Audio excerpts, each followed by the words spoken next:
Oui, prêt? D'accord. Ok. Bon, alors, bonjour à tous.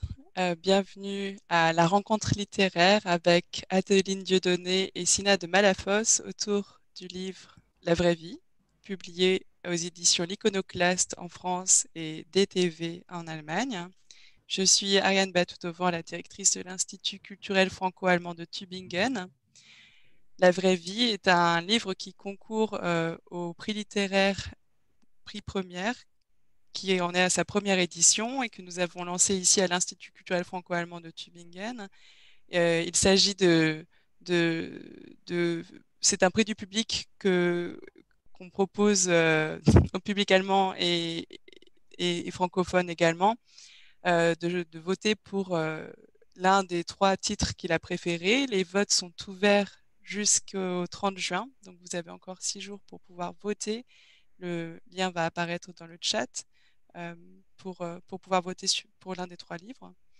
Euh, les, les lauréats seront invités à Tübingen en Allemagne pour la remise du prix. Euh, je voulais tout d'abord remercier Adeline Dieudonné et Sinan Malafosse de leur présence, mais également Christiane Vogel, qui est la présidente de l'Association des Amis de l'Institut et qui fera la modération ce soir. Également, je voulais remercier nos partenaires, le Fonds citoyen franco-allemand qui rend possible la traduction simultanée, mais aussi le Centre franco-allemand de Provence, qui est notre partenaire dans notre ville jumelée et qui propose également cette rencontre à son programme, l'Association des Amis de Tübingen, euh, le Bureau du Livre à l'ambassade de France en Allemagne et le libraire Osiander. Euh, Par rapport au déroulé de cette rencontre, peut-être vous ne l'avez pas encore vu, mais vous pouvez choisir la langue dans laquelle vous écoutez cette rencontre. Pour l'instant, je parle français, mais si vous regardez en bas à droite, vous pouvez choisir de regarder en allemand, en français ou dans les deux langues si vous ne cliquez rien. La rencontre se déroule pendant 45 minutes avec une modération de Christiane Vogel avec Adeline Dieudonné et Sinan Malafosse. Vous pouvez ensuite poser vos questions de vive voix. Donc le public est invité à poser des questions en cliquant en bas sur votre écran. Il y a une main levée, donc vous pouvez lever la main. On vous donnera la parole pour que vous puissiez dire votre question. Vous pouvez également écrire vos questions dans le chat et nous les lirons. Voilà, donc pour l'interprétation, j'espère que c'est bien compris et que vous avez pu choisir votre langue. Si ce n'est pas le cas, n'hésitez pas à nous écrire dans le chat. La rencontre est enregistrée pour permettre à ceux qui n'ont pas pu venir de pouvoir la revoir. Voilà, donc je vous remercie tous et toutes d'être présents et je donne la parole à Christiane Vogel. Merci Ariane. Bonsoir à toute l'équipe en coulisses et bienvenue également de ma part à nos invités et à toutes celles et ceux qui participent en ligne à cette soirée. Je me réjouis donc particulièrement d'accueillir ce soir Adeline Dieudonné, auteure, et Sina de Malafosse, traductrice. L'association des Amis de l'Institut a pour but d'encourager et d'aider à la réalisation de projets qui favorisent l'échange culturel franco-allemand et elle soutient en particulier le travail de l'Institut culturel franco-allemand de Tübingen. Et c'est pourquoi nous sommes particulièrement heureux d'avoir pu participer à la conception et à l'élaboration de ce projet de prix littéraire.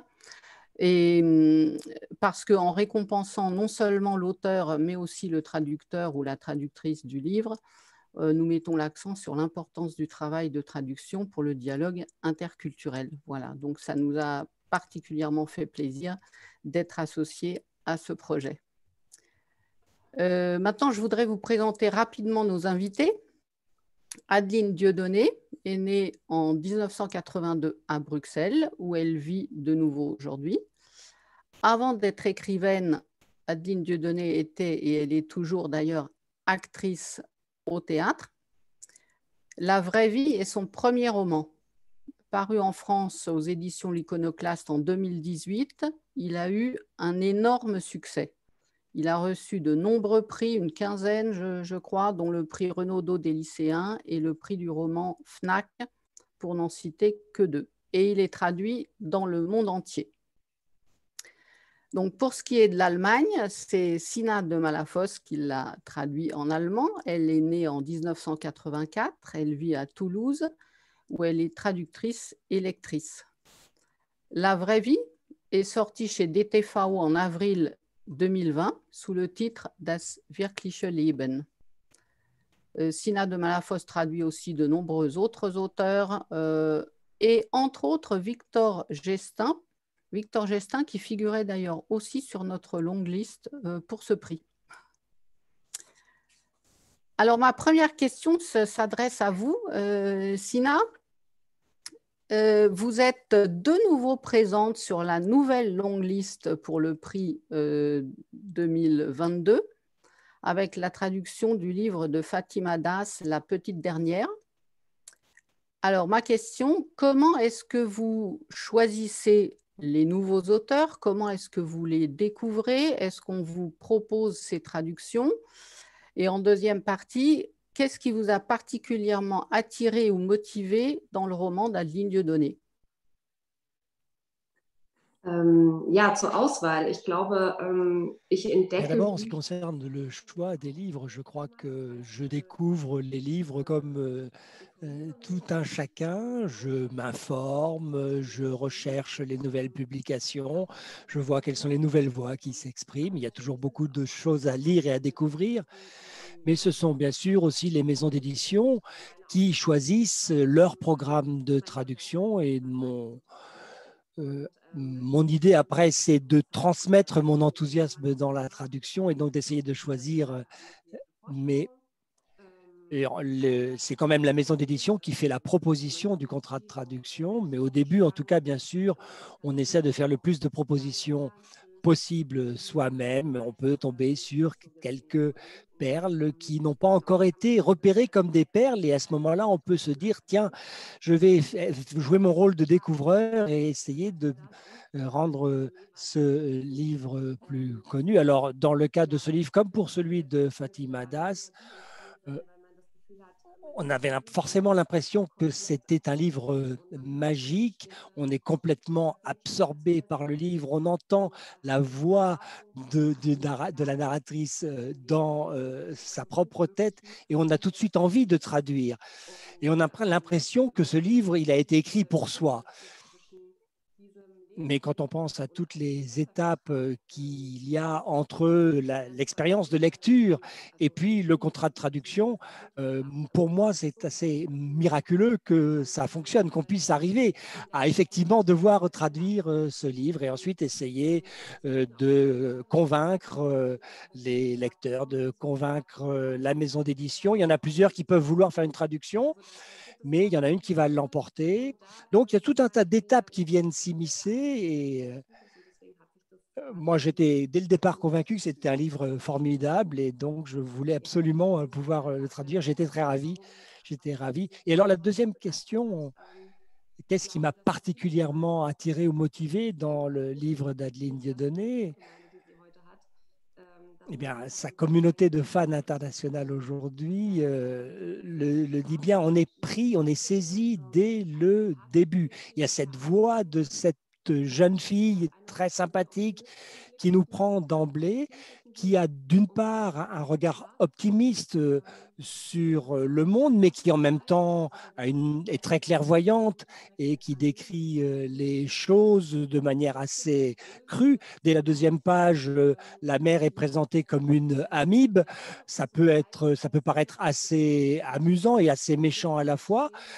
Donc, on voit que c'est ce qui permet peut-être aussi d'aborder des thèmes aussi durs que la violence dans le milieu familial, la violence contre les femmes.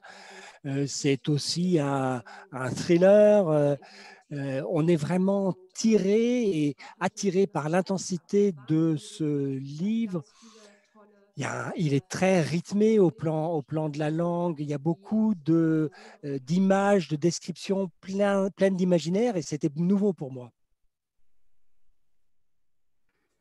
Alors justement, Adeline Dieudonné, est-ce que vous pouvez maintenant nous parler aussi de votre roman? Il s'agit de 5 ans de la vie d'une jeune fille qui est également la narratrice. Elle a 10 ans au début du roman. Est-ce que vous pouvez nous dire qui elle est, cette jeune fille à laquelle vous ne donnez pas de nom? Alors, oui, effectivement, j'ai choisi de ne pas lui donner de nom. Enfin, c'était pas exactement un choix. Elle n'a pas de nom parce que le roman est écrit effectivement à la première personne du singulier. Et donc, quand j'ai eu fini la première version du manuscrit, je me suis rendu compte que son prénom n'était cité qu'une seule fois dans le roman, parce qu'à un moment, sa maman l'appelait. Mais c'est vrai que naturellement, on va rarement dire son propre prénom. Donc, naturellement, c'était comme ça. C'est vrai que du coup, j'ai choisi de retirer cette seule occurrence à son prénom. Je trouvais ça intéressant aussi. J'aime bien ne pas nommer mes personnages. Et d'ailleurs, dans le roman, beaucoup de personnages n'ont pas de nom. Le père n'a pas de nom, la mère n'a pas de nom. On parle de la plume, du champion. Enfin, c'est des surnoms que la narratrice donne aux personnages, mais ils ne sont pas exactement nommés. Alors, cette petite fille, donc, qui est une petite fille au début du livre et qui va grandir, on la quitte à 15 ans, elle est déjà presque adulte.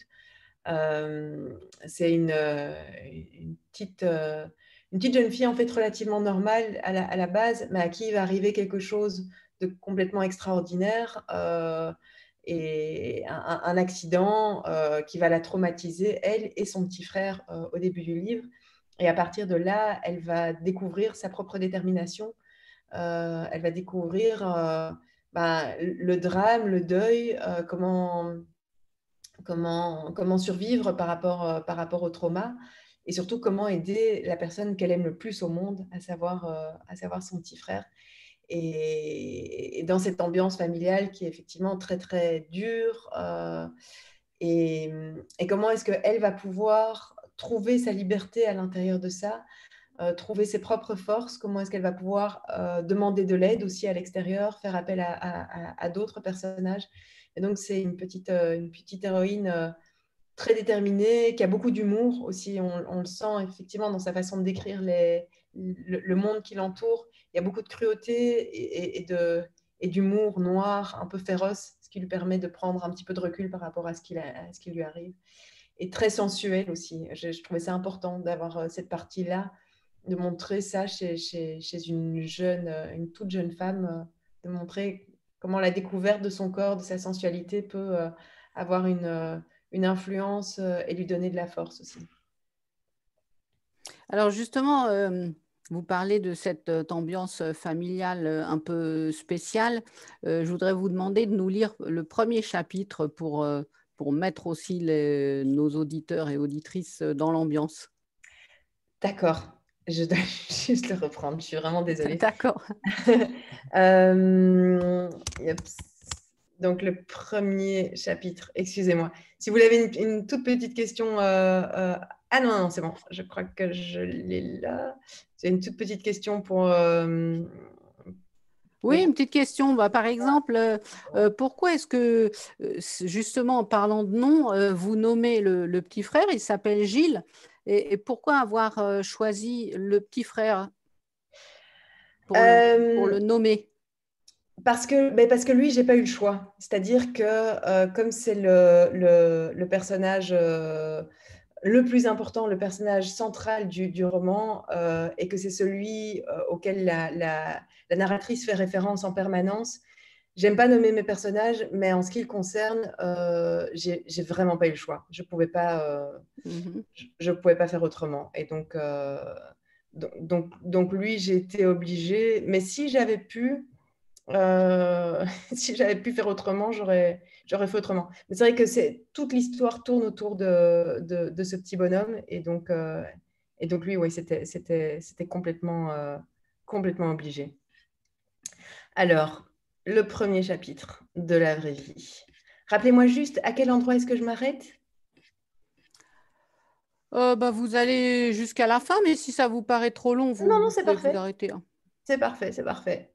Voilà, là, on va avoir un extrait un petit peu plus long, et puis après, le deuxième extrait qui sera en allemand avec Sina sera plus court. D'accord, parfait. À la maison, il y avait 4 chambres. La mienne, celle de mon petit frère Gilles, celle de mes parents et celle des cadavres. Des daguets, des sangliers, des cerfs, et puis des antilopes de toutes les sortes et de toutes les tailles, springbok, impala, gnou, oryx, kobu, quelques zèbres amputés du corps. Sur une estrade, un lion entier, les crocs serrés autour du cou d'une petite gazelle. Et dans un coin, il y avait la hyène. Tout empaillée qu'elle était, elle vivait, j'en étais certaine, et elle se délectait de l'effroi qu'elle provoquait dans chaque regard qui rencontrait le sien. Au mur, dans des cadres, mon père posait, fier, son fusil à la main, sur des animaux morts. Il avait toujours la même pose, un pied sur la bête, un poing sur la hanche, et l'autre main qui brandissait l'arme en signe de victoire, ce qui le faisait davantage ressembler à un milicien rebelle shooté à l'adrénaline du génocide qu'à un père de famille. La pièce maîtresse de sa collection, sa plus grande fierté, c'était sa défense d'éléphant. Un soir, je l'avais entendu raconter à ma mère que ce qui avait été le plus difficile, ça n'avait pas été de tuer l'éléphant. Non. Tuer la bête était aussi simple que d'abattre une vache dans un couloir de métro. La vraie difficulté avait consisté à entrer en contact avec les braconniers et à échapper à la surveillance des gardes-chasse. Et puis prélever les défenses sur la carcasse encore chaude. C'était une sacrée boucherie. Tout ça lui avait coûté une petite fortune. Je crois que c'est pour ça qu'il était si fier de son trophée. C'était tellement cher de tuer un éléphant qu'il avait dû partager les frais avec un autre type. Ils étaient repartis chacun avec une défense. Moi, j'aimais bien caresser l'ivoire. C'était doux et grand, mais je devais le faire en cachette de mon père. Il nous interdisait de rentrer dans la chambre des cadavres. C'était un homme immense, avec des épaules larges, une carrure d'écarisseur, des mains de géant, des mains qui auraient pu décapiter un poussin comme on décapsule une bouteille de coca. En dehors de la chasse, mon père avait 2 passions dans la vie, la télé et le whisky. Et quand il n'était pas en train de chercher des animaux à tuer aux 4 coins de la planète, il branchait la télé sur des enceintes qui avaient coûté le prix d'une petite voiture, une bouteille de Glenfiddich à la main. Il faisait celui qui parlait à ma mère, mais en réalité, on aurait pu la remplacer par un ficus, il n'aurait pas vu la différence. Ma mère, elle avait peur de mon père. Et je crois que si on exclut son obsession pour le jardinage et pour les chèvres miniatures, c'est à peu près tout ce que je peux dire à son sujet. C'était une femme maigre, avec de longs cheveux mous. Je ne sais pas si elle existait avant de le rencontrer. J'imagine que oui. Elle devait ressembler à une forme de vie primitive, unicellulaire, vaguement translucide, une amibe, un ectoplasme, un endoplasme, un noyau et une vacuole digestive. Et avec les années, au contact de mon père, ce pas grand-chose s'était peu à peu rempli de crainte. J'ai toujours été intriguée par leurs photos de mariage. D'aussi loin que je m'en souvienne, je me revois en train de consulter l'album à la recherche de quelque chose. Quelque chose qui aurait pu justifier cette union bizarre de l'amour, de l'admiration, de l'estime, de la joie, un sourire, quelque chose. J'ai jamais trouvé. Sur les clichés, mon père avait à peu près la même attitude que sur ses photos de chasse, la fierté en moins. Ah, c'est sûr qu'une amibe, c'est pas très impressionnant comme trophée. Pas très compliqué à attraper. Un verre, un peu d'eau croupie et hop. Ma mère, à son mariage, elle n'avait pas encore peur. Il semblait juste qu'on l'avait posée là, à côté de ce type, comme un vase.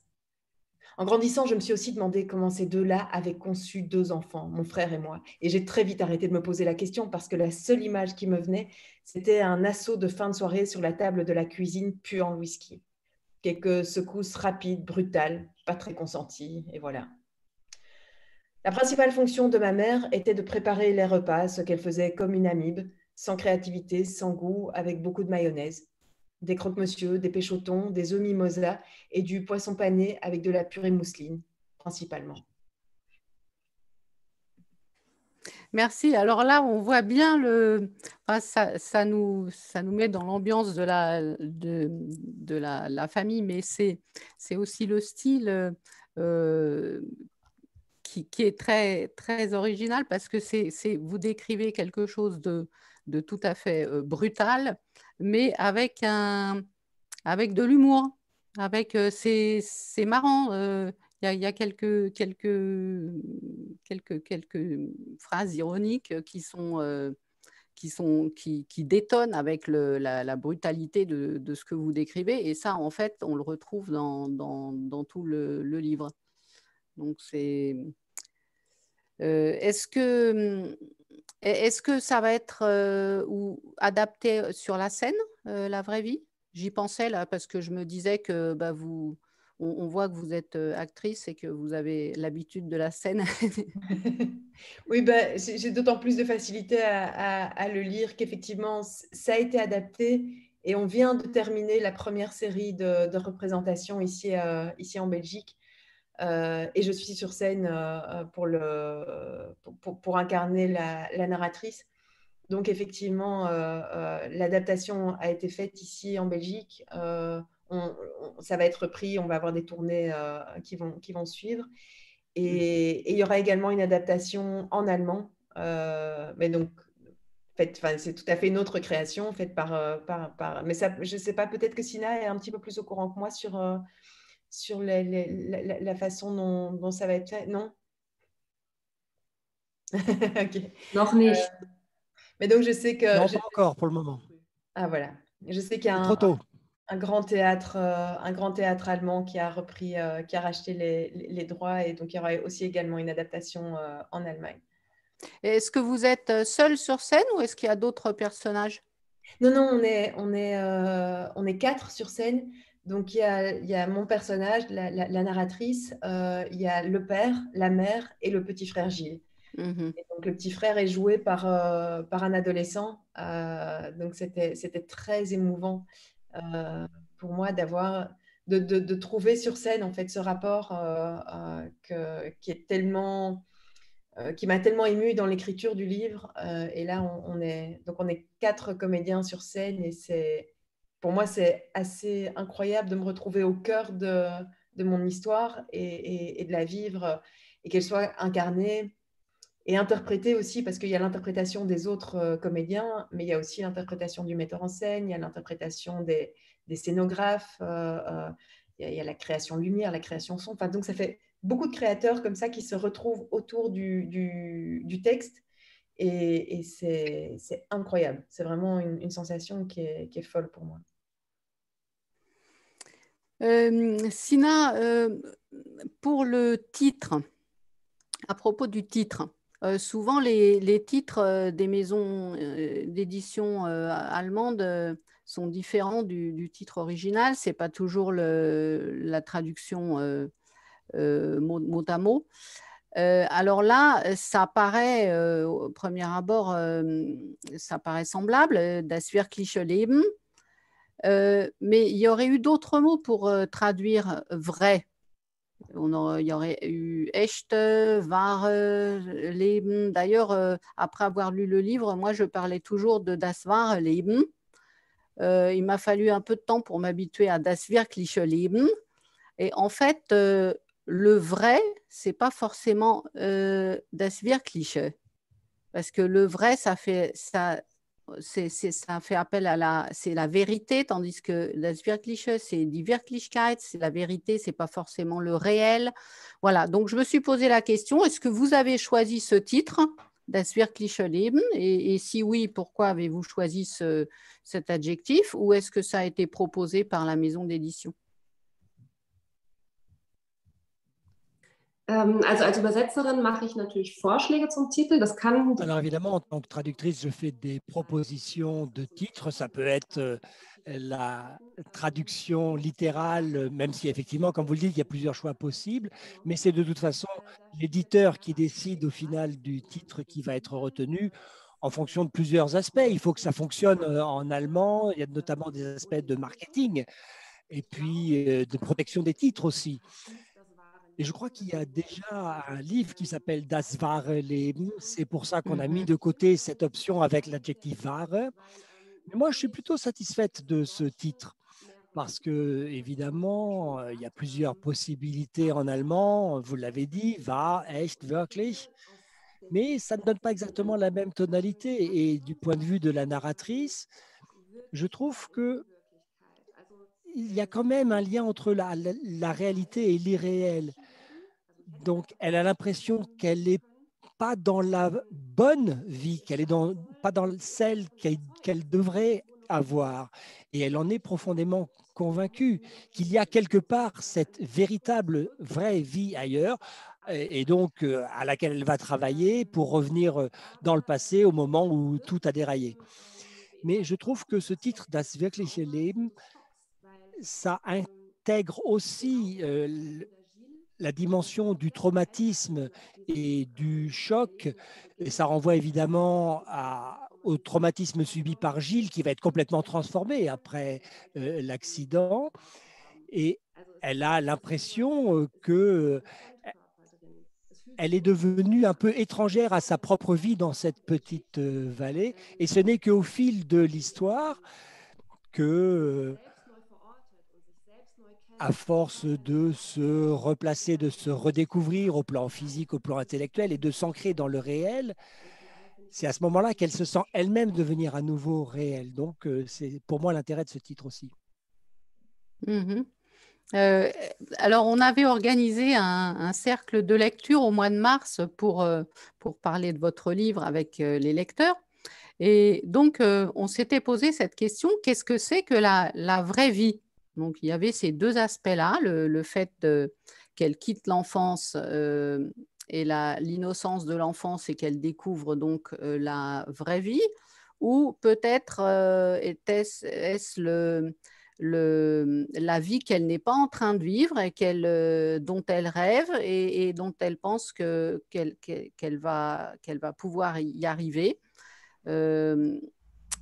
Et donc, je voudrais demander à Adeline, qu'est-ce que c'est la vraie vie? Qu'est-ce que c'est pour elle? Ou pour vous? Bonne question.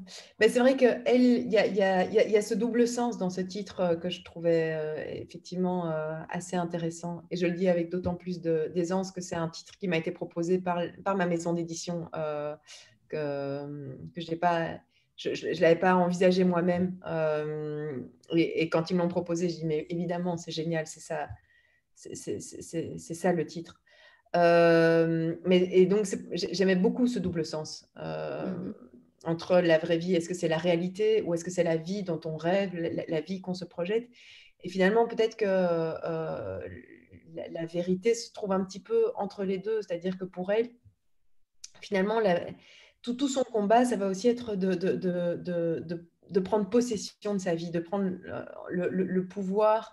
Au départ, elle ne l'a pas du tout, déjà parce qu'elle est une enfant et parce que les enfants sont très passifs de leur propre vie. On décide tout pour eux, on décide où ils vont habiter, ce qu'ils vont manger.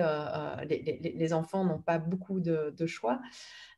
Donc, d'une part, en sortant de l'enfance, elle va pouvoir décider de plus en plus, mais il y a aussi ce déterminisme qui est le déterminisme du père, c'est-à-dire que, qui est un déterminisme de genre, en gros, pour son père. Puis, si tu es une fille, tu deviens une proie. Si tu es un garçon, tu deviens un prédateur. Et donc, il y a cette espèce de vision ultra binaire du père. Et comment est-ce qu'elle va pouvoir prendre le pouvoir aussi là-dedans et dire à un moment, non, ma vie à moi, c'est pas ça. Déjà, je ne serai pas une proie, mais ça ne m'intéresse pas non plus d'être un prédateur. Et en fait, je décide que les choses sont beaucoup plus complexes et beaucoup plus nuancées que ça.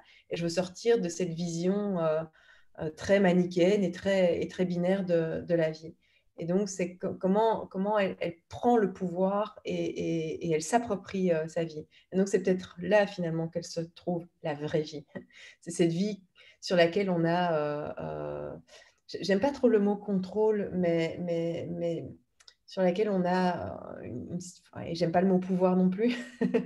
Une certaine forme, en tout cas, d'emprise et des choix qui se dessinent et où on n'est pas obligé d'aller sur la route qu'on a tracée pour nous. Donc, elle considère, et ça, on a tous trouvé dans ce cercle de lecture que c'était particulièrement, c'était un terme très, très intéressant, de la vie qu'elle est en train de vivre, c'est pour elle un brouillon. Oui. Vous dites un brouillon. Oui, brouillon qui est destiné à être réécrit. Ben oui, parce qu'elle considère que comme ça ne lui convient pas, et qu'en plus elle a vu dans un film qui avait un vieux scientifique qui parvenait à fabriquer une machine à remonter le temps, elle se dit, ben voilà, c'est ça que je dois faire. Puisque ma vie est partie dans un embranchement qui ne me convient pas et qui est vraiment abominable, eh ben, cette vie-là, je considère que c'est un brouillon parce que je vais réussir moi aussi à créer une machine et à remonter le temps. Donc cette vie-là, et c'est vrai qu'elle la prend comme un brouillon, ce qui lui permet, ce qui lui donne à un moment aussi la liberté d'expérimenter et de se dire, en fait, c'est pas grave. C'est pas grave si les choses vont mal, c'est pas grave si je fais des erreurs, parce que c'est un brouillon et que tout ça, je vais pouvoir le réécrire parce que je vais pouvoir revenir en arrière. Et donc, ça lui donne une force et ça lui donne un courage, un moment extraordinaire, cette croyance que tout ce qu'elle est en train de vivre va de toute façon être réécrit et qu'elle va pouvoir bénéficier de l'expérience qu'elle est en train de vivre pour réécrire mieux, réécrire autrement la prochaine vie. Mhm. Oui, alors justement, Sina, est-ce que vous pourriez nous lire ce passage ce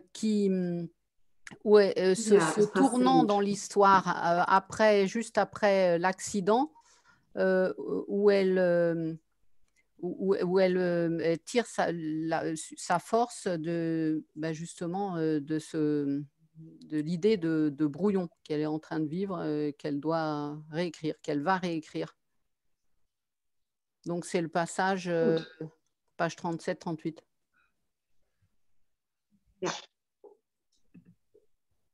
Der warme Geruch aus Muskats Bauch hing noch immer in der Luft. L'odeur tiède du ventre de Muscade planait toujours. Je crois qu'en réalité, elle planait surtout dans ma tête. Mais j'ai gardé de cet été le souvenir de ce parfum gluant, tenace, qui m'accompagnait jusque dans mes rêves. C'était le mois de juillet et pourtant les nuits me semblaient plus noires et plus froides qu'en hiver. Gilles venait se blottir dans mon lit tous les soirs. Le nez dans ses cheveux, je pouvais presque entendre ses cauchemars. J'aurais donné tout ce que j'avais pour pouvoir remonter le temps, revenir au moment où j'avais demandé cette glace. J'ai imaginé cette scène des milliers de fois. Cette scène où je dis au glacier « Chocolat stracciatella dans un cornet, s'il vous plaît, monsieur ». Et il me dit « Pas de chantilly aujourd'hui, mademoiselle ?» Et je réponds « Non, merci, monsieur ». Mais ma planète n'est pas aspirée dans un trou noir. Et le visage du vieux n'explose pas devant mon petit frère et ma maison. Et je continue à entendre la valse des fleurs le lendemain et le surlendemain. Et l'histoire s'arrête là. Et Gilles sourit.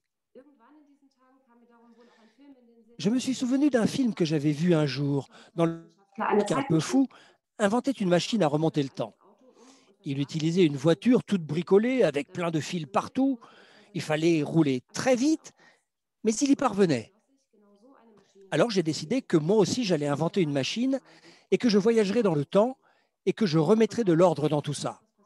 À partir de ce moment-là, ma vie ne m'est plus apparue que comme une branche ratée de la réalité, un brouillon destiné à être réécrit. Et tout m'a semblé plus supportable. Je me suis dit qu'en attendant que la machine soit prête, en attendant d'être capable de revenir en arrière, il fallait que je sorte mon petit frère de son silence. Merci. Alors, Adeline, votre héroïne, elle passe donc par différentes étapes, vous l'avez dit, pour s'émanciper de son milieu d'origine. Pourquoi est-ce que vous avez choisi la forme du conte ? Je ne l'ai pas choisi, en fait. Pour moi, le livre s'est écrit comme ça, de façon assez naturelle. Je crois que la dimension du conte tient au fait que au départ, elle a 10 ans, et donc c'est vrai que c'est raconté avec une voix d'enfant. Et donc forcément, il y a des dragons et il y a des fées, et tout prend une espèce de dimension très colorée comme ça de l'enfance.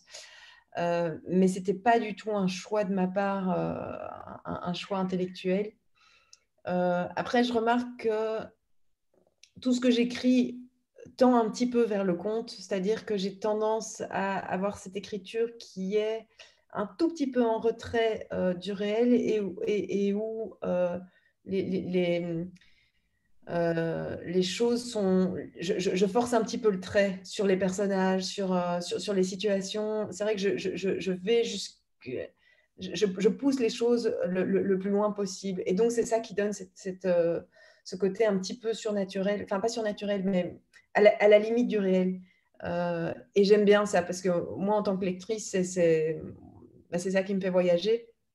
C'est quand on m'emmène dans des mondes dont je me dis peut-être qu'ils n'existent pas, ou en tout cas, ils flottent un tout petit peu au-dessus de notre réalité à nous. Et donc, ça me fait voyager. Et comme ça me fait voyager en tant que lectrice, ben, ça me fait voyager en tant qu'autrice aussi. Et moi, j'ai besoin de ça.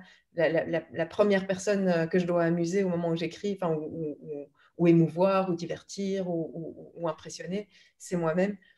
Donc, mais ce n'est pas du tout un choix intellectuel. C'est-à-dire que je crois que je serais incapable d'écrire autrement que comme ça. Sina, est-ce que ça vous a, est-ce que ça vous a particulièrement, est-ce qu'il y a eu des difficultés spéciales dans la traduction du livre, aussi dans sa forme, dans le style? Ja, jede Übersetzung hält natürlich seine eigenen Anforderungen bereit. Bien sûr, chaque traduction pose ses propres défis, mais ce côté conte fonctionne très bien, je trouve, ici, parce que les contes, ça sert aussi à maîtriser nos peurs et trouver des personnages de contes qui nous permettent d'assumer les difficultés qu'on rencontre dans certains personnages de la vie réelle. Et les enfants sont confrontés à ces horreurs. Trouver les bons mots pour cela, trouver les bonnes images, c'est aussi la difficulté de la traduction pour retrouver la qualité de la manière dont on doit gérer ces défis dans l'original. Mais c'est aussi ce qui est plaisant, c'est cette créativité. Cet enfant trouve toujours des images pour raconter ce qui lui arrive. On voit qu'elle est confrontée à des processus psychiques compliqués. Et elle crée de véritables personnages, cette hyène empaillée qui s'éveille, cette tribu d'insectes qui s'installe dans la tête de son frère. Et on le ressent presque physiquement. Et ça, c'est l'effet que j'ai essayé de reproduire aussi dans la traduction allemande. Le faire avec la même intensité, c'est un vrai défi parce qu'il ne faut pas que ça paraisse bizarre en allemand, il faut que ça sonne vrai.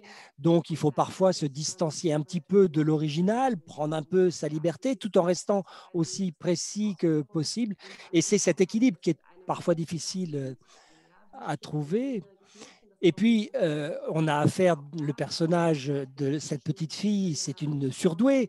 Donc, comment est-ce qu'un surdoué parle entre sa force d'intelligence et puis sa pudeur? Trouver le bon ton, c'est un défi supplémentaire. Et puis, il y a ce rythme aussi effréné du livre. Alors, moi, ma façon de travailler, c'est que je fais d'abord une version complète de l'ensemble et ensuite, je reprends les différents morceaux. Et je sais qu'il y a par exemple des scènes où elle court à travers les bois. C'est une scène très oppressante. Et je sais que là, mes doigts couraient sur le clavier au rythme de ses pas dans la forêt. Alors, ce rythme, essayer de le reproduire, c'était vraiment ce qui était passionnant aussi, mais difficile. Alors, justement, en parlant de votre façon de travailler, est-ce que vous avez beaucoup communiqué entre vous ou comment se passe la traduction concrètement? Sina? Also wir hatten Kontakt und das ist tatsächlich auch sehr Nous avons hilfreich. été en contact et ça, c'est vraiment très, très utile parce que les traducteurs ont toujours des questions à poser aux auteurs, notamment parce qu'il faut être sûr que les pensées qu'il y a derrière les mots ont bien été comprises, il faut que l'idée soit rendue de manière très claire. Il y a tout un tas de détails qu'il faut caler, qu'il faut régler. On a beaucoup discuté du nom des chèvres, du choix de ces noms, donc ce genre de choses, bien sûr, mais aussi beaucoup des mouvements parce que c'est un livre plein de sensualité et donc parfois il fallait que je comprenne très précisément comment est-ce que le se déplace, comment elle se situe dans la pièce par rapport aux autres personnages pour essayer de faire ressortir la même ambiance, d'essayer de retrouver l'atmosphère de l'original. Et donc, j'ai posé tout un tas de questions très détaillées que Adeline a bien voulu, auxquelles Adeline a bien voulu me répondre. Mais bon, il faut bien voir que c'est quand même une star en France, avec des lectures à faire partout. Donc, j'ai essayé de regrouper mes questions pour qu'on ait des entretiens un peu compacts. Mais l'avantage, c'est que comme il y a eu des traductions dans plusieurs pays, j'ai pu aussi discuter avec les traducteurs aux Pays-Bas, notamment, et ça permet d'échanger. Oui, c'est très, pour moi, c'est évidemment très rassurant quand les traducteurs viennent vers moi avec des questions, parce que quand je vois les questions, la nature des questions m'informe complètement sur le fait sur le travail des traducteurs, en fait. Et donc, dans le cas de Sina, on n'a pas eu énormément. Enfin, il y a des traducteurs avec lesquels qui m'ont plus sollicité que Sina. Mais j'ai vu tout de suite dans les questions qu'elle me posait que la traduction allait être magnifique parce que c'était des questions extrêmement pertinentes, extrêmement précises. Et ce qui est intéressant, c'est que parfois, même à travers leurs questions, les traducteurs me font comprendre des choses sur mon roman que j'avais moi-même pas forcément comprises. Ou alors ils viennent avec une vision qui est complètement surprenante pour moi, mais qui est intéressante. Donc, mais je trouve ça vraiment super gai qu'il puisse y avoir un dialogue, effectivement, avec notamment mes traducteurs néerlandais. Étaient très proactifs, et je trouve ça super que vous ayez pu communiquer, d'autant plus que ce sont des langues qui ont quand même des points communs. Et voilà. Et puis, à l'inverse, il y a des traducteurs avec lesquels je n'ai pas parlé du tout, qui ne m'ont pas du tout sollicité. Mais d'après ce qu'on m'a rapporté, la traduction est excellente. Donc voilà, c'est pas parce que les traducteurs ne me sollicitent pas que la traduction n'est pas bonne. Mais c'est vrai que ça me rassure toujours. Je suis toujours contente quand j'ai une petite liste de questions et qu'il y a quand même un peu de dialogue. Parce qu'il y a des questions aussi auxquelles je ne m'attendais pas du tout, mais qui sont des questions d'adaptation.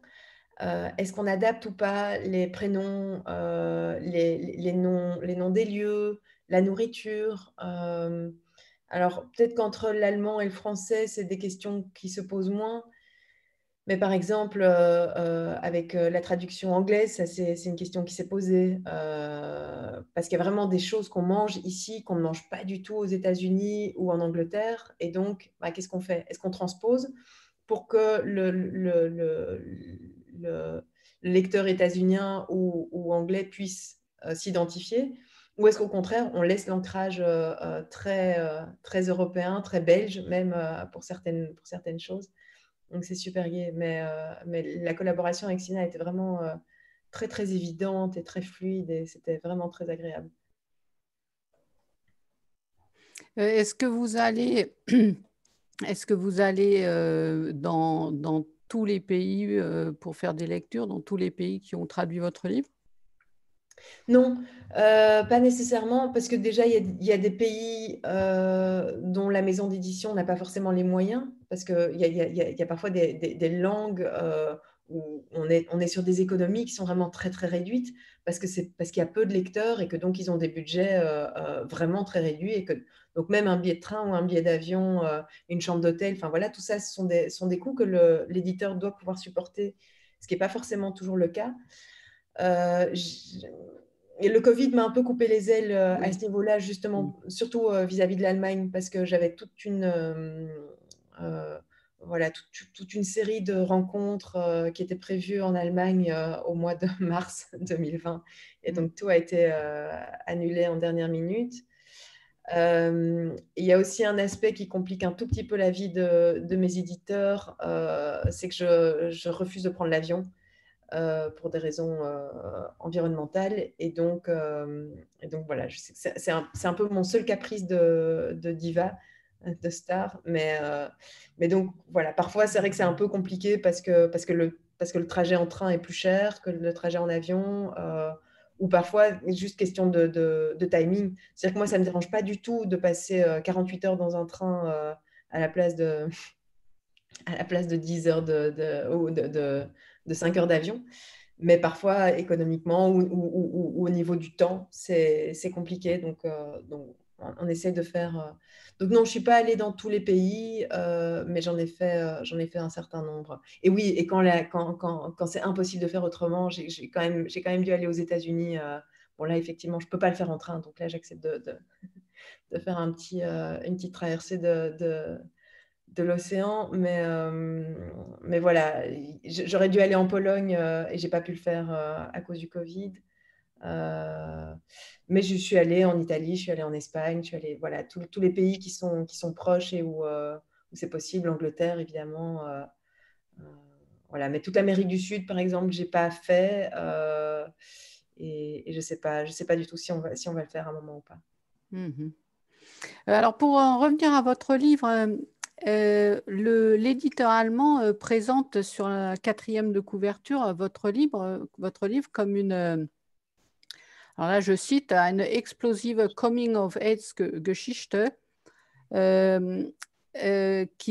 il s'agit d'une fille qui se libère du rôle de victime féminine. Donc, est-ce que vous avez écrit un roman féministe? Est-ce que pour vous, c'est ça le thème, l'essentiel du livre? C'est vraiment une très bonne question parce que j'en sais rien, en fait. C'est-à-dire qu'au moment où je l'ai écrit, je ne me suis pas du tout dit, tiens, je vais écrire un roman féministe. D'autant plus que pour moi, à ce moment-là, les questions féministes, c'est vrai qu'on était en plein MeToo au moment où j'écrivais La vraie vie, mais on était dans le mouvement. C'est-à-dire que la parole se libérait, mais on n'en avait pas encore... elle n'avait pas encore été analysée, elle n'avait pas encore été digérée, ce qui est beaucoup plus le cas maintenant. Donc moi, en tout cas, dans mon parcours, je suis féministe, mais c'est assez récent. C'est-à-dire que j'ai commencé à lire des essais féministes à partir de 2018, 2019, et je me suis vraiment passionnée pour ces questions-là qui sont devenues brûlantes. Mais donc, au moment où j'écrivais La vraie vie, je ne me suis pas du tout dit, tiens, je vais faire un roman féministe. Et j'ai écrit ça vraiment au premier degré. C'est-à-dire que quand je parle du rapport proie-prédateur, du déterminisme de genre, à un moment, elle dit, hein, la petite fille, j'acceptais comme une évidence qu'une fille valait moins qu'un garçon. Ça, je l'ai écrit au premier degré, c'est-à-dire que je ne me suis pas dit « Ah oui, tiens, je vais dénoncer quelque chose ». En fait, je me suis simplement replongée dans mon enfance à moi. Et même si moi, j'avais des parents super et je n'ai pas du tout vécu la violence intrafamiliale que je décris dans le livre, par contre, cette chose-là, de se sentir moins importante en tant que fille par rapport à mes frères, ça, voilà. Mais je l'ai écrit vraiment premier degré.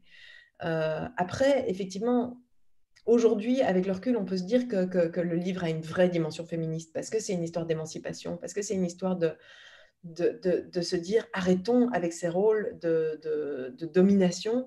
Est-ce qu'il n'y a pas moyen simplement de se libérer de ça et de sortir complètement de ces rapports-là qui sont ultra binaires et qui, je pense, enfin voilà, c'est la domination patriarcale et tout ça. Donc j'espère que c'est un roman féministe, mais je peux vraiment, si je dois être tout à fait honnête, je ne peux pas dire que je l'ai écrit avec cette intention-là au départ.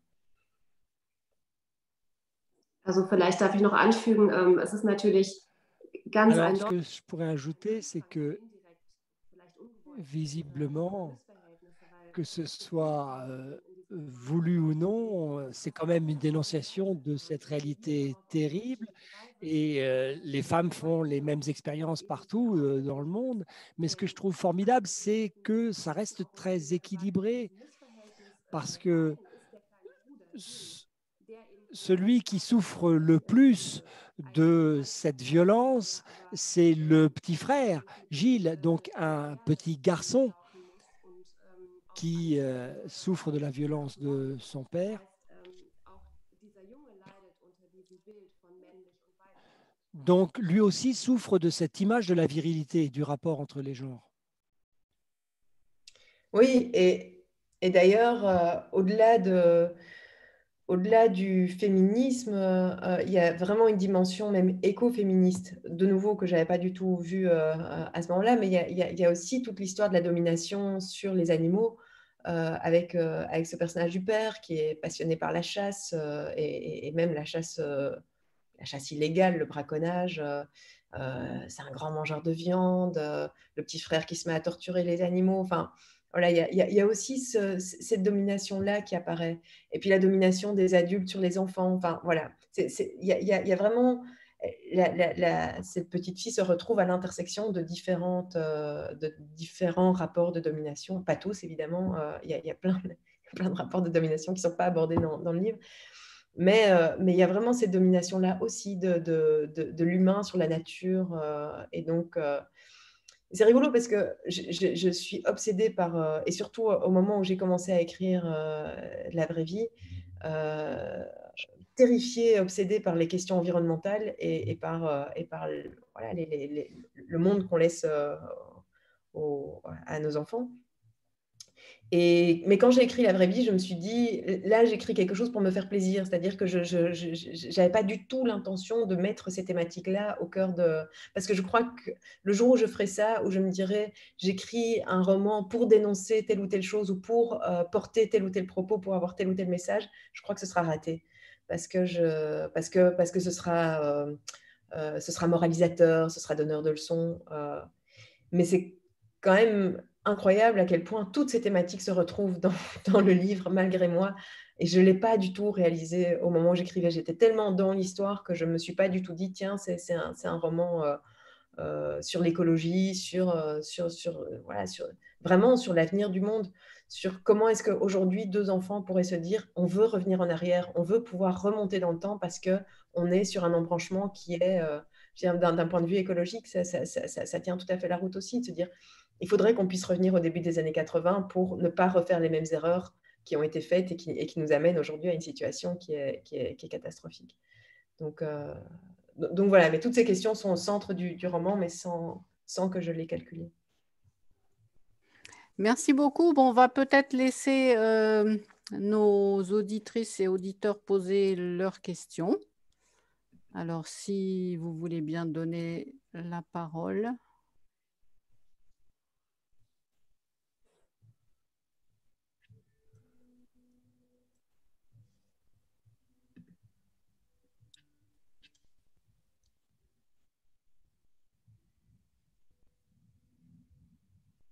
Ça marche ou il y a... Alors, Christiane, tu m'écoutes? Ah bah oui, je t'écoute, Peter. Oui, bonsoir. Oui, alors merci beaucoup. Bon alors, j'ai une petite question à poser à Adeline Dieudonné. Voilà, je suis d'avis de Christiane qu'il s'agit d'un conte.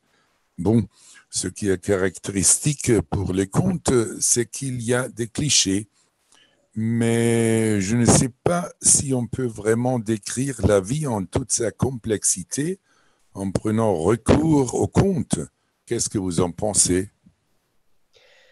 Non, je pense que vous avez raison. Effectivement, c'est ce que je disais tout à l'heure, dans le sens où j'ai tendance à forcer le trait dans mon écriture.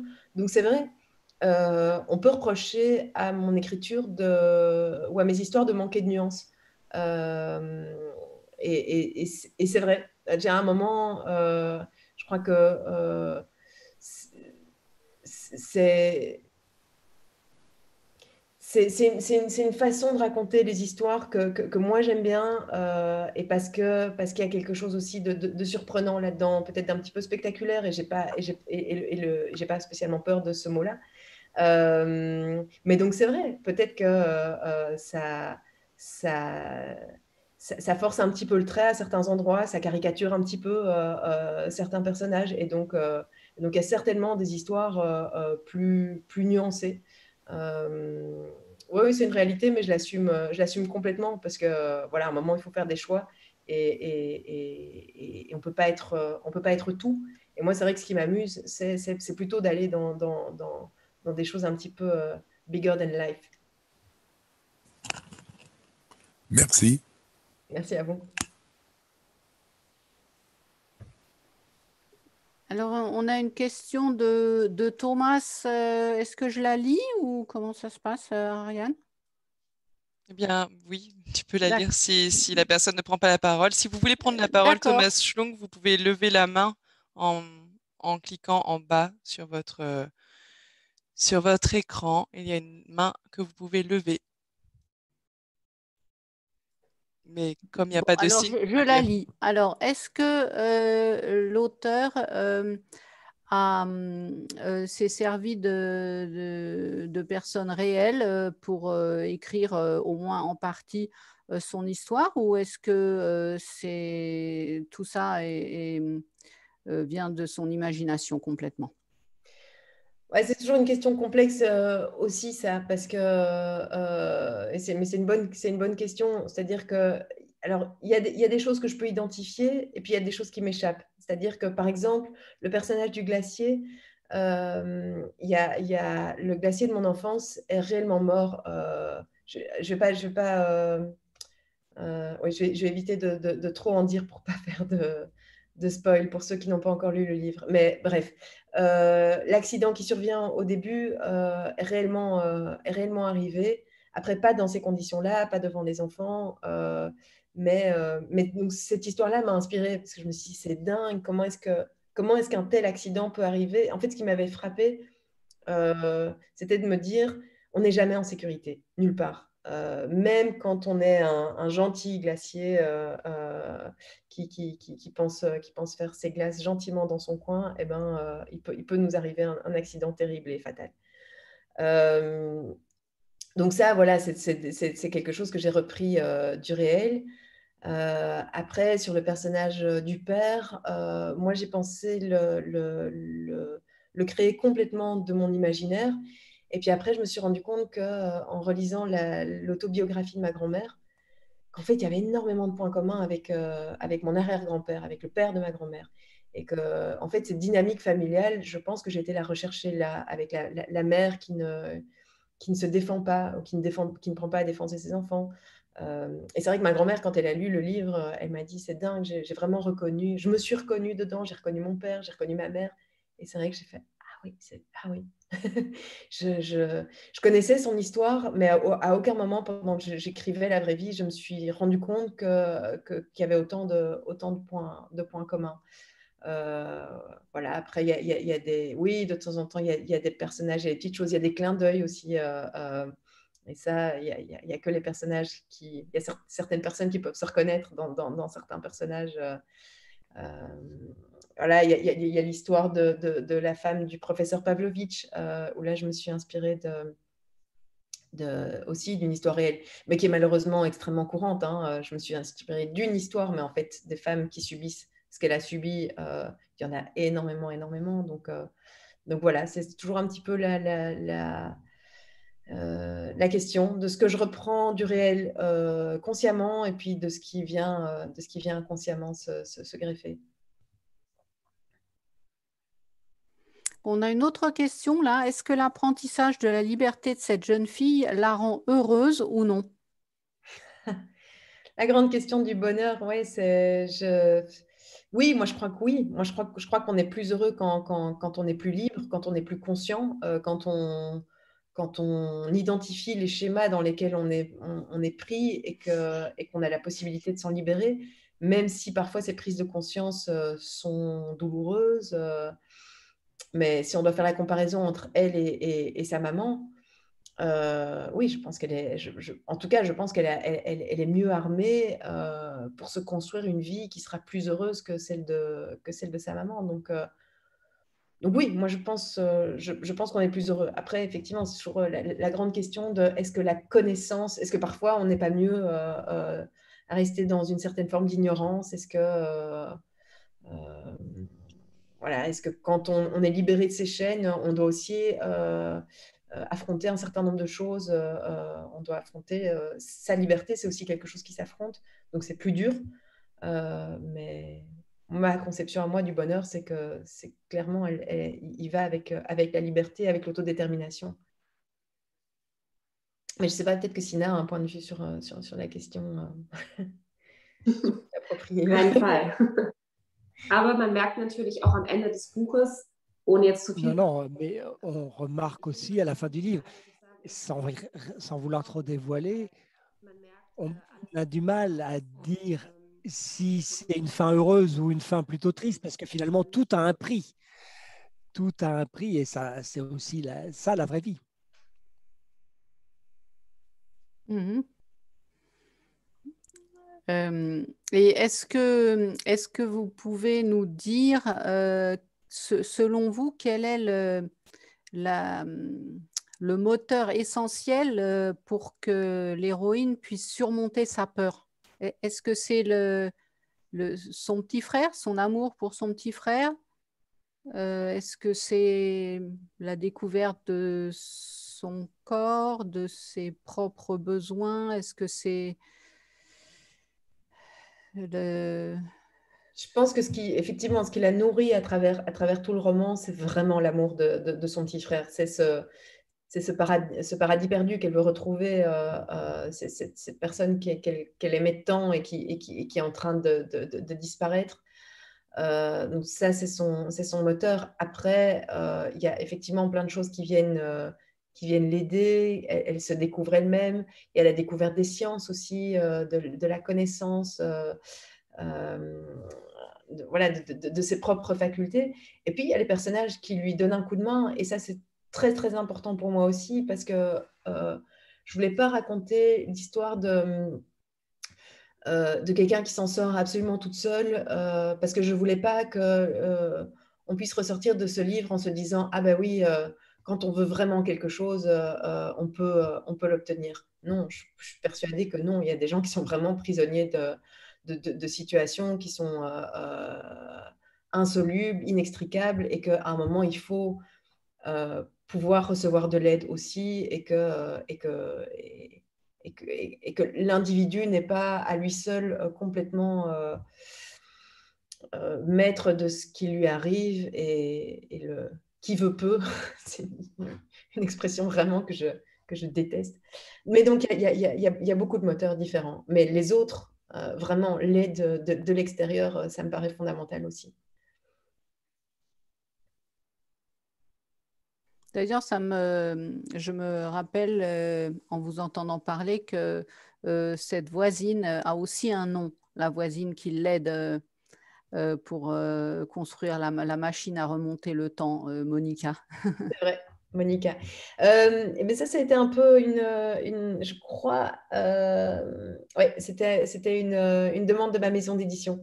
Parce qu'à la base, elle l'appelait la fée, la petite fille. Elle disait toujours la fée qui habite dans les bois.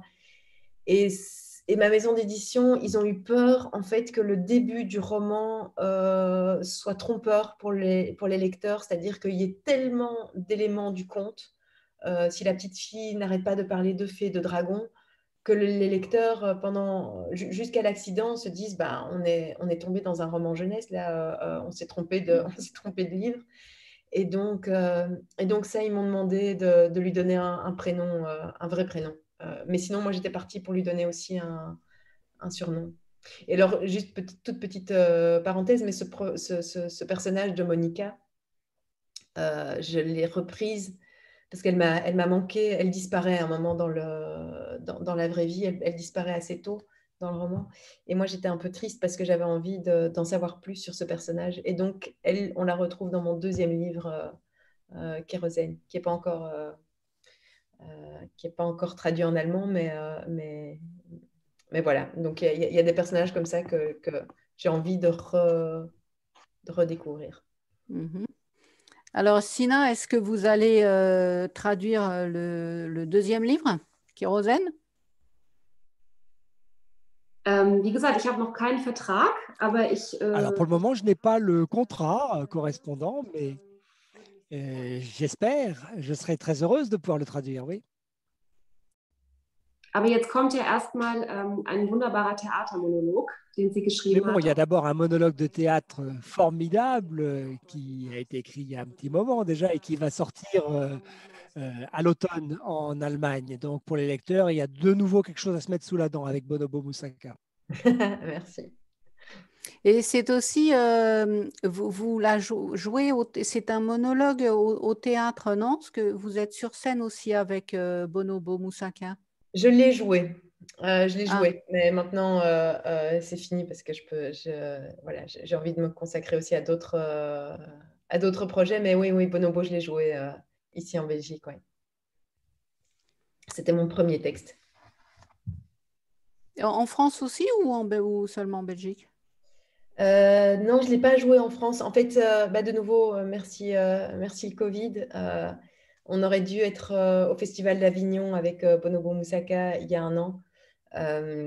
Et après, il y avait une tournée française qui était prévue, envisagée. Et voilà. Mais voilà, ça a été annulé il y a un an. C'était de nouveau annulé cette année, même si le Festival d'Avignon a lieu. En fait, il y a trop de projets.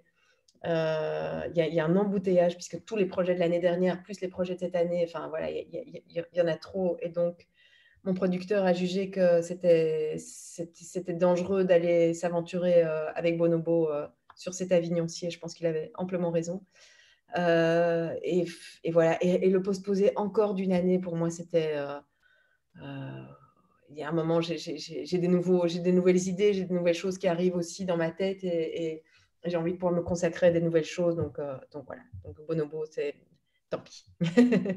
J'espère, voilà, c'est pas impossible que quelqu'un d'autre le reprenne. C'est un texte qui est là, qui existe, mais c'est vrai que moi, j'ai envie d'avancer maintenant dans des nouveaux projets. D'accord. Ariane me dit qu'il y a une autre question du public. Est-ce que tu veux la lire, Ariane? Oui, on a une question. La peur reste-t-elle le moteur principal de la construction de la personnalité de cette jeune fille? J'imagine que c'est une question pour Adeline Dieudonné. J'invite aussi les spectateurs, si vous souhaitez poser des questions, n'hésitez pas dans le chat ou en levant la main. Non, je pense pas, justement, je pense pas que la peur soit au centre de la construction de sa personnalité. Bien sûr, ça compte, bien sûr, c'est extrêmement important. C'est une gamine qui a peur depuis qu'elle est toute petite, elle a peur de son père. Donc, je suppose que ça va rester quelque chose d'important pour elle.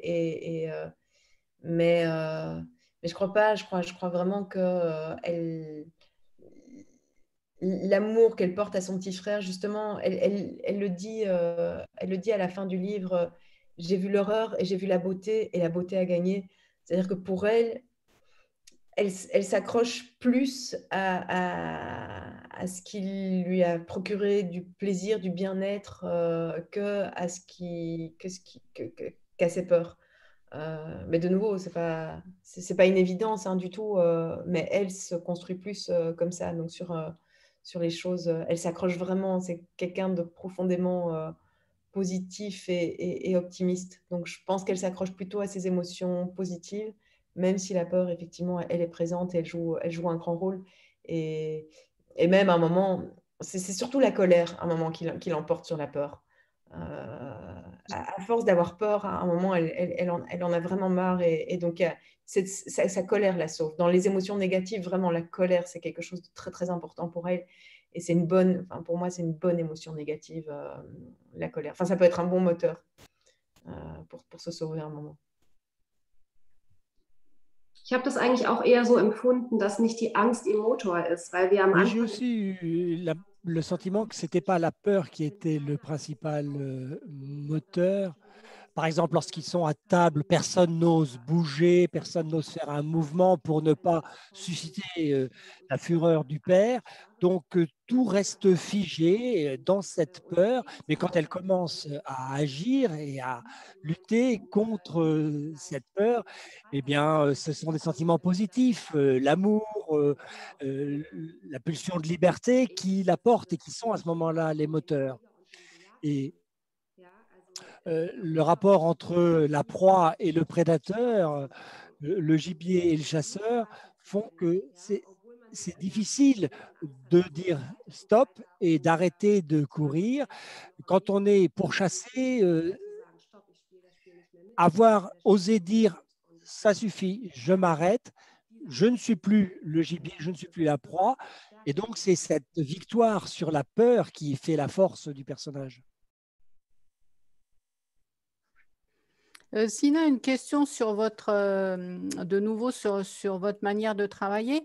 Est-ce que vous pouvez nous dire combien de temps est-ce qu'on met pour traduire du début jusqu'à la fin un roman? Ou ce roman-là, combien de temps vous avez mis pour le traduire? Das ist ganz schwierig zu bestimmen, aber C'est difficile à dire parce que les textes reviennent. On fait d'abord un premier jet de la traduction et puis on revoit certains passages, on relit, on l'imprime, on l'envoie peut-être au lecteur. Et puis, on engage un dialogue avec les lecteurs de la maison d'édition qui nous le renvoient. On fait des reprises. Et donc, il se passe toujours du temps entre ces différentes étapes. Mais globalement, si on mettait tout bout à bout, c'est plutôt des mois que des semaines, hein. Et ça peut, sur certains livres plus volumineux, prendre une année. Est-ce que vous pouvez traduire plusieurs choses en même temps? Enfin, je ne sais pas si vous traduisez que des romans ou si vous traduisez d'autres genres de textes. Est-ce que vous pouvez faire ça ou est-ce que vous devez vous concentrer sur un texte? Ja, ich sag mal so, wie es auch geht, ja, zeitlich.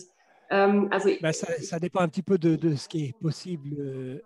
Alors moi, je traduis surtout des romans et j'essaie en tout cas de ne pas traduire deux romans en parallèle, pas dans la même phase. Quand je commence un nouveau roman, je reste à celui-là et une fois que je l'ai envoyé au lecteur, je vais effectivement peut-être me lancer sur autre chose en attendant le retour pour les étapes suivantes. Mais on ne peut pas vraiment fonctionner, enfin moi je ne peux pas fonctionner avec la traduction de deux romans en parallèle.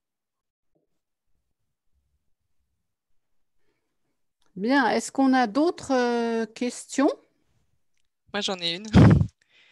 Elle est destinée à chacune d'entre vous, mais quels sont vos projets après donc La Vraie Vie et pour Adeline Dieudonné après Kérosène? Quels sont vos projets actuels et vos projets à venir?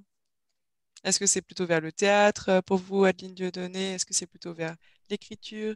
Et Sinan Manafos, quelles sont vos traductions en cours?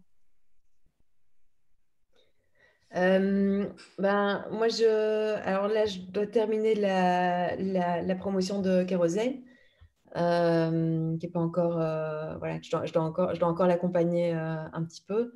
Il y aura les traductions de Kérosène aussi.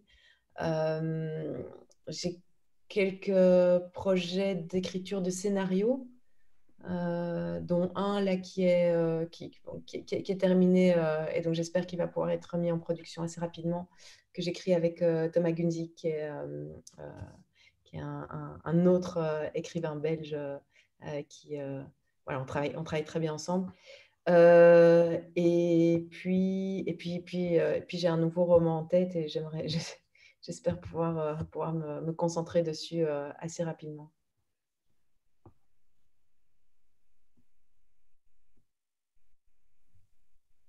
Sina? Ja, ich überlege gerade, also ich fange jetzt an. Je suis en train de réfléchir. Bon, je démarre un nouveau projet, mais le contrat est encore en négociation. En tout cas, ce serait la traduction d'un nouveau roman et il s'agit d'un auteur avec lequel je n'ai pas encore travaillé, donc c'est aussi une joie particulière. Et puis, il y a aussi plusieurs livres qui sortent en ce moment, des livres que j'ai traduits pendant la pandémie. Et je crois que de ce point de vue-là, les traducteurs ont été un des métiers qui ont pu profiter de vivre retiré chez soi dans le calme. Et donc, nous avons pu être productifs. Et donc, il y a beaucoup de choses qui sortent en ce moment maintenant et c'est un vrai plaisir. Puis après, je me lance sur autre chose. Alors, on a encore une question pour vous, Sina. La traduction est une expérience de rencontre très intime avec un texte, un univers. Est-ce que certaines de vos traductions vous ont changé? Une question de Myriam. Est-ce que vous avez rencontré un texte? Enfin, est-ce que vous avez été changé? par un texte. Ja, ich glaube, der Begegnung auszuweichen würde der Arbeit nicht gut tun. Ich glaube, es ist Oui, je immer crois que si on évitait la rencontre, ce ne serait pas bon pour le produit final.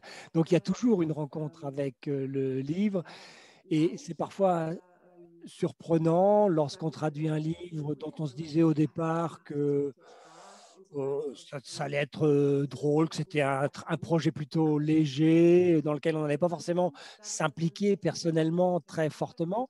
Mais à partir du moment où on travaille sur ce texte et on entre dans la perspective aussi de l'auteur, où on essaie, il y a un moment, toujours, sur tous les textes, où on se trouve très impliqué et on en retire quelque chose dans sa vie personnelle aussi. Donc, c'est plus intense qu'à la première lecture.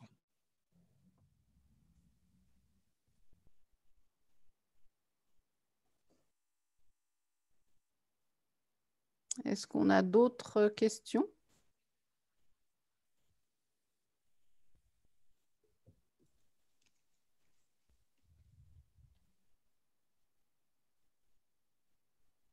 Ich habe eine Frage an Adeline. Ich möchte wissen, ob sie immer noch mit, Moi, j'ai une question pour Adeline. mit welcher Musik sie im Moment arbeitet. Weil das nicht ja J'aurais voulu savoir avec quel fond musical vous travaillez en ce moment, parce que ça a toujours une importance dans l'écriture. Oui, bah, toujours le même. Hein. C'est plutôt, donc plutôt du métal, du gros métal bien fort. Après, ça, c'est plutôt le matin. Et l'après-midi, j'ai une autre playlist qui est beaucoup plus calme. Bah, si ça t'intéresse, elle est sur Spotify. Si tu tapes, la playlist s'appelle Bonobo Moussaka.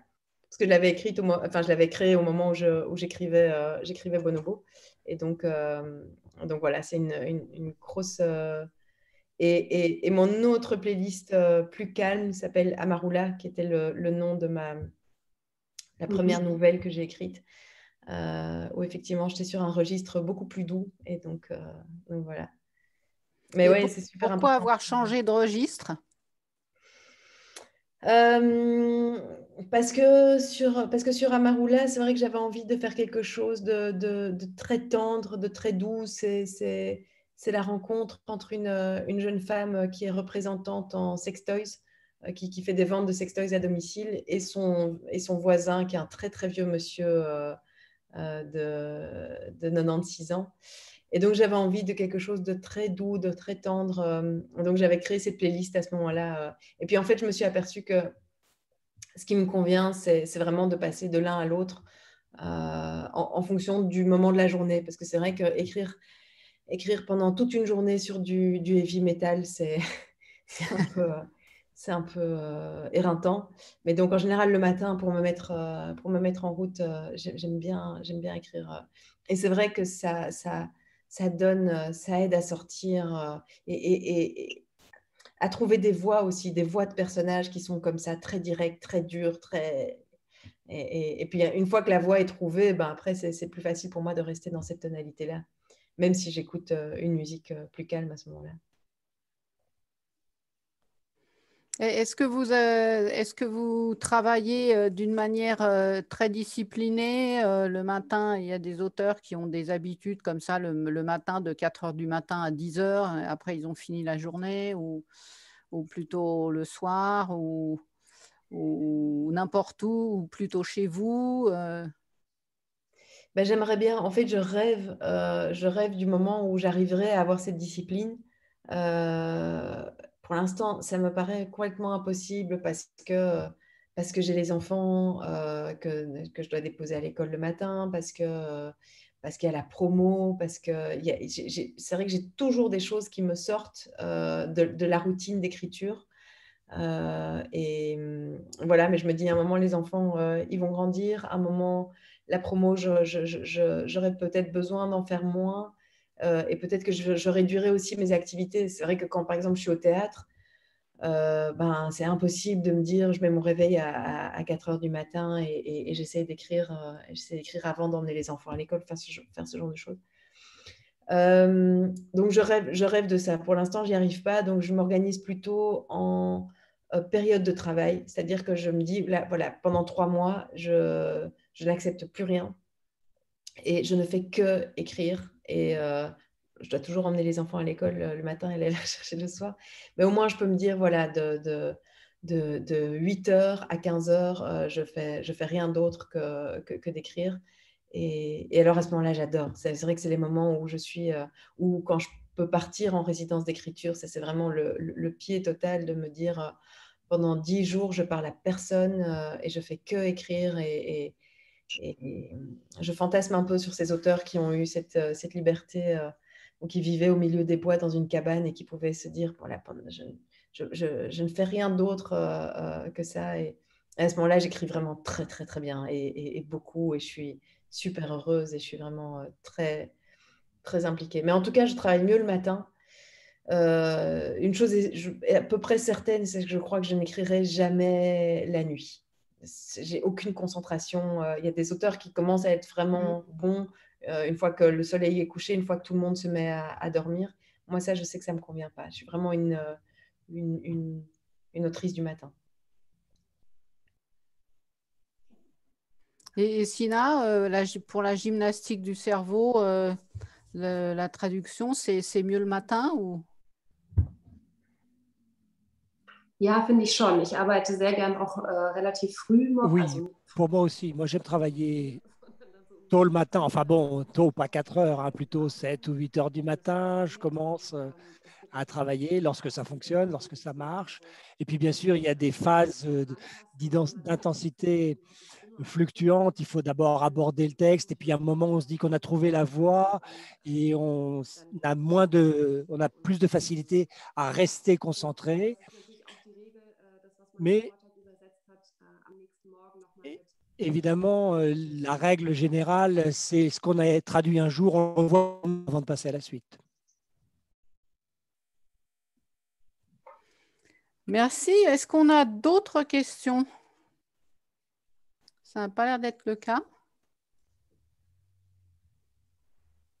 Donc, si ça n'est pas le cas, on va peut-être s'arrêter là, Ariane? Oui, oui, tout à fait. Voilà. Je vous remercie à toutes les trois pour cet échange très, très intéressant et merci au public pour leur participation. Donc, je rappelle que il faut lire encore plus que pendant 6 jours et bien au-delà, bien sûr. Je ne les avais pas montrés au début. La version française, je l'ai en poche là sous la main et la version allemande. Donc, la version française chez l'Iconoclaste avec un œil de lion et la version allemande avec un lièvre. Donc, jusqu'au 30 juin, vous pouvez voter pour le livre que vous avez préféré. Si vous en avez lu un, c'est possible aussi. Si vous avez lu les 3, c'est mieux encore. Et voilà, et permettre à la traduction de Sinan Malafosse et au livre d'Adeline Dieudonné d'arriver à Tübingen de manière plus vivante pour une remise de prix. Voilà. Merci pour tout et je vous dis eh bien, bonne soirée, à bientôt. Merci de ma part aussi. Merci. Et peut-être à très bientôt à Tübingen alors. Merci beaucoup. vielen Dank. Merci.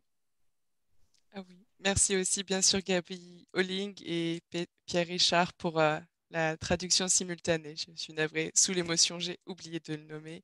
Et merci bien sûr à Pauline Bollac et Louise Bonmartel en coulisses qui ont animé toute la technique, le chat.